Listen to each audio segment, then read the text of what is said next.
You're using a computer. Every time you pick up the telephone, dial a number, you're using a computer. The computer and networks are all around us, and they're an integral part of our lives. Digital revolution began a while ago. It's starting to gather force. And do you think what kind of changes are actually going to take place over the next generation?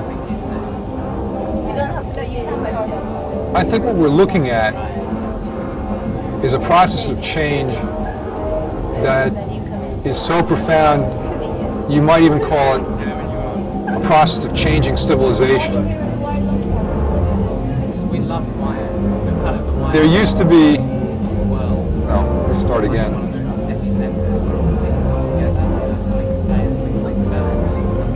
What we're looking at today is a process of change so profound that you could say that it was a process of changing civilizations. Equivalent to when the human race moved from being hunter-gatherers to being agricultural people, settling down, growing their food, to when machines were introduced and the industrial era began and a new civilization started that was based around machine culture. Well, now we're in the process of a new kind of change, moving from the industrial era to the information age. And every institution that we see in our society is going to change. No way about it.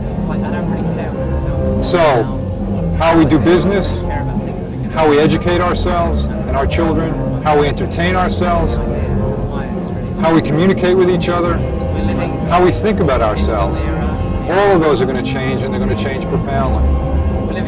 Is this revolution going to be the word revolution is less scary and frightening ideas? Is this a sort of a friendly revolution? It's certainly a revolution without bloodshed, and it's certainly a revolution that holds the potential of improving all of our lives. I think the important thing to keep in mind now is that it's the beginning. There's nothing preordained about our future.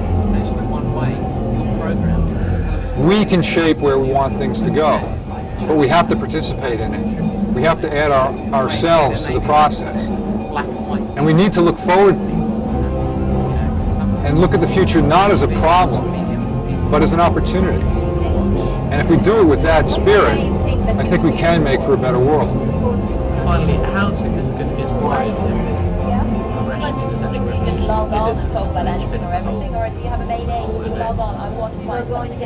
Wired is sort of like the little kid that runs out in front of the parade and sort of acts like it's leading the parade. But actually, I guess we're probably a little bit more complicitous than that. I think Wired is a place where people can find the context to understand what's going on today. And in helping to provide that context, I hope we offer a chance to help the revolution grow. I think also Wired offers a place where the revolution can be discussed, that it's a forum for new ideas, it's a forum for different opinions, for trying to understand our future. So you could be having a major conversation with can I just ask the question is, this is fun. do you think that the digital revolution is going to have casualties of those people who cannot afford That's your story. and therefore the thing about information is power, and those who don't have information will be poorer still? Sure, I'm happy to answer that one. I think that no human experience is without cost, and this one will have its costs as well. But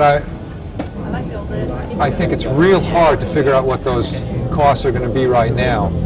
It's as though you went back to 1905 and looked at the first automobiles riding around and could predict what the consequences of that transportation revolution were going to be. Nobody in their wildest imagination could have predicted that it was going to cause global warming.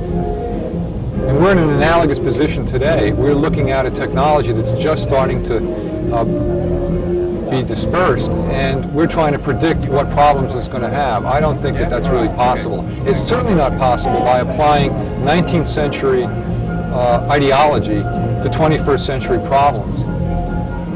There's a suggestion that there's going to be a group of people called information have-nots. And I think it's really important to consider who those people will really be. Some are suggesting that they're going to be the poor. But in fact, to be information rich today, you don't have to be rich. You just have to want to participate in this process.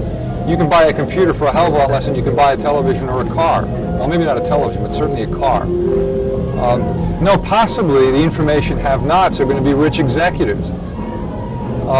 People who don't know about computers, don't care about computers, don't think that they'll ever be connected to computers or networks. They'll be the ones who will be left out of this change. And you know who will be in it? The young. And perhaps that's the biggest thing people are scared about, that there's this new generational change or a new generation gap that's developing between those people who are familiar and adept in interactive technologies and those middle-aged people who are well off but are not well positioned for the future. Just one final one. Who is a typical, not a revolutionary, but a typical benefactor of the digital revolution? Well, I think we're all typical benefactors. If it helps make the usage of yeah, I think that we're all of us are beneficiaries of digital technology and this revolution. It's helping to make more efficient use of the resources that we consume. Anything that reduces the human burden on the planet is beneficial. It's the enemy of hierarchy. Anything that removes bureaucracy and hierarchy is beneficial to individuals. It encourages decentralization and participation and new kinds of community. I think that's really good in a society that's often very rigid and bound too strictly to tradition. And I think finally it's creating a new economy and a new culture and a new way of thinking about polity that all of us are going to benefit from. Well, we're just going to end up having it policed by digital police states, or have the governments control what they can see as probably the most dangerous force that's come out since the last industrial. You're absolutely right that this technology. You're absolutely right that this technology threatens certain individuals and institutions, namely those people whose power rests on hierarchy and tradition and authority. But this process of change is profoundly democratic. It's profoundly consensual. It involves the creation of new community and communities that are very difficult to control by traditional means. The internet, for example, was created to withstand nuclear attack. It was created to function in the event that nodes in the network were taken out. Well, it's suggested that censorship on the network is treated exactly like that problem, and that the network routes around the censor. My sense is that